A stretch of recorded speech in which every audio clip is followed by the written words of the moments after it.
Okay, we're here. Welcome back again. This is Limiter. We are going to now do the reading for Libra, Sun, Moon, and Rising from now until mid-February 2026. Just going to give us kind of a little bit of a window of what we can expect going into the new year, the Chinese New Year, which is going to be the year of the fire horse. So I guess that's one of the reasons why I decided to do it this way. Secondly, because I was getting back off a holiday from being in the States and in Canada. So that said, I'm going to go ahead and just move forward with the readings as well. I hope you also had a lovely holiday as well, and that you had good tidings with your friends and family. So we're going to do the order of the day, which is going to be, if you like what you see here, please be sure to give a like, share, subscribe, ding the notification bell so that you don't miss any updates. And also, if you'd like to support the channel monetarily, you can do so at the PayPal link in the description box below. We're also noticing that we are going into the age of Aquarius, well, also the age of Aquarius, but the house of Aquarius. The sun is progressing into that. And additionally, we have Mercury and Pluto in this period. And if you have seen the Davos speech, especially the one Donald Trump gave, I'm not going to talk politics too much about it, but good fucking Lord, that is a perfect example of what takes place in this type of period. So that said, we're going to go in and we're going to talk a little bit about what's going on here. I'm just going to quickly adjust the camera. There we go. Cool. Now, let's go ahead. We're going to begin with this reading. I've already laid the cards out, so that's going to allow us to just kind of talk about this. First off, we have the Father of Cups. That is your energy to date. And this talks a little bit about being emotionally mature, trying to learn the lessons from the past so that you can be mature emotionally in the face of chaos around you. Because in the traditional Rider-Waite, the King of Cups is sat there with his chalice on his throne with chaotic rippling waves around him. While the world is in turmoil, you're trying your best to get your footing back and to learn what you need to do in order to become a bit more grounded in that sense. The challenge, though, is the Ace of Cups. That is being able to refill that cup back up, to let your heart be full again of joy and happiness and all the things that really help people to,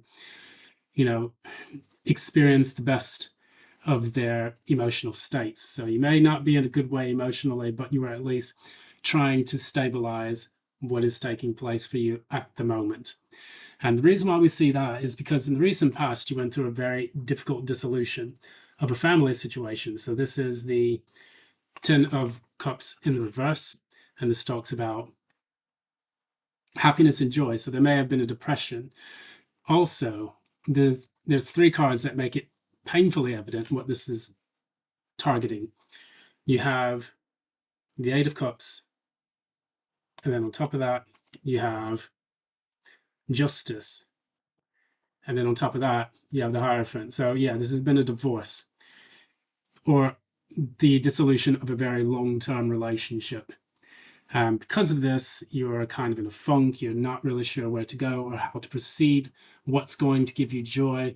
You're kind of, I'm feeling the word like a malaise, a very difficult kind of stillness and sadness where you're forced to reflect on whatever had taken place in the recent past. So like if you've lost a husband or a wife, that relationship is, divorced, or you've been widowed, that would be the kind of event or situation that takes place for that.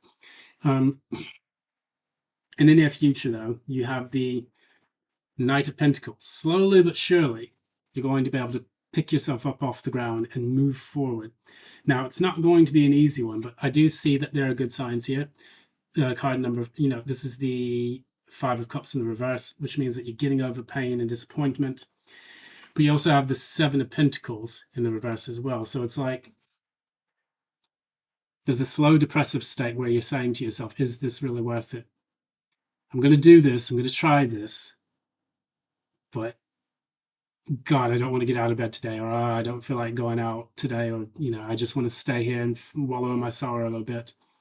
That's the kind of energy I get from that. But you are choosing consciously to move forward and to take it day by day, which is a good thing. It's a very good thing. More evidence that shows that this is kind of dealing with an emotional situation rather than job or finance or things like that. You have the Six of Cups in the reverse. And clarifying this, I believe it was Knight of Wands in the reverse and also Two of Wands, I believe. Yeah, that's what it should be. After taking a knock on your confidence, it's again left you feeling bitterness about the past, but you are now trying to plan deeply at the core of your being what's going to happen next. And this is natural. This is normal. I mean, this is part of the grieving process when you've lost someone that you thought you were going to spend the rest of your life with. And I have been in similar situations, not to the same extent, but you could have classified it as a marriage where, you know, you thought you're going to spend your life with someone and then things happen and you split, you divorce, whatever. And now you're just like, where do I go from this point on? Well, that's what you're trying to figure out. And that's why you're taking the small incremental steps to do that. We have the Three of Pentacles in the reverse for the crown shop, for the crown of this reading. And the Three of Pentacles in the reverse, it's like what I get is that you feel like nothing has gone according to plan. You had this idea of how you wanted to work and cooperate with someone, and that just did not happen the way you expected it to, which has left you feeling stuck because here's the Chariot in the reverse, and then you have the Ten of Cups. So in moving to your Ten of Cups, you feel like you have not been able to reach it. You know how something seems like it's out of reach. You're trying really hard to get the top shelf stuff, and you know, you just don't have the right step ladder. You don't have what you need to in order to climb up that, cabinet in order to get what you need. You know, you'll probably hurt yourself in the process as well. But that said, we talk a little bit about how that would make you feel. It's frustrating. And I see a little bit of that in this reading here. The signifiers coming out are the Strength card. And then you have Five of Wands in the reverse. Then you have the Tower in the reverse. So, the worst is over. You've avoided a disaster. But in doing so, it's kind of like that long pull, that long lull that takes place after a death or, a loss of some sort, where it's just like, wow, I'm by myself. What am I going to do next? How do I pick myself up off the ground? What can I focus on? This person has been a part of my life for maybe a decade or so, a few years, a decade, maybe even longer. They've been such an instrumental part of my life to then. I focused so much of my happiness on that person. Now that they're gone, it feels like there's an emptiness and a wallowing of sorts. But you know that you have to keep moving and go somewhere. Otherwise, you'll remain stuck in this energy, and it's gonna be very painful to deal with that. We do talk about the Moonology card from this, and this is Conclusions are Within Reach. This is the full moon eclipse. So it's like the process is complete for you, but you have had this eclipse, which has covered the full moon, and that's going to prevent you from moving on to the next cycle. Once that season passes, the eclipse passes, where you are in this process of feeling very deeply about something, because that's what eclipses tend to do. They tend to make you go like balls deep in whatever emotions that you're feeling, and it's not a very comfortable feeling at all. But once that passes, you'll be able to complete this lunar cycle and then start making your way towards the next part of progress. So this is a bit of a purging of sorts, and this is what I feel that's taken place in your life now. You also have Gebra, which is the left hand of judgment. And like I explained to Aries, in the previous reading, Gebra is the left-hand path. The right-hand path is the path of mercy. And what this talks about is you being able to externalize the things that you need to do in order to make an effect on the macrocosm around you. So it's the microcosm exerting itself onto the macrocosm in a sense. And in a greater sense, it's about severity. It's normally related to the pillar of severity. And talking about that, you have dealt with the harshness of the world. You feel like the judgment has been placed upon you. Your relationship is now dissolving, and now you're being forced to deal with whatever has come from the ashes of that particular union. But once you get through that eclipse period, everything will become clear to you, because you'll have a full moon again, and that will illuminate your path, and that will finally bring things to light that you need to understand about where your life is going to move forward from there. And the good news is that you have a Ten of Pentacles as your outcome, and then the Daughter of Cups, which is the Page of Cups in this deck, it came out on its side. So it's really up to you. If you want the Ten of Pentacles again, at least as some kind of financial stability or stability in mind and body, then what you'll need to do is to say, okay, I'm going to choose happiness. I'm going to have that conversation with myself about what brings me joy, what brings me happiness, and how I'm going to achieve this. So it's good for you to kind of reach out to people who may be able to give you some console or some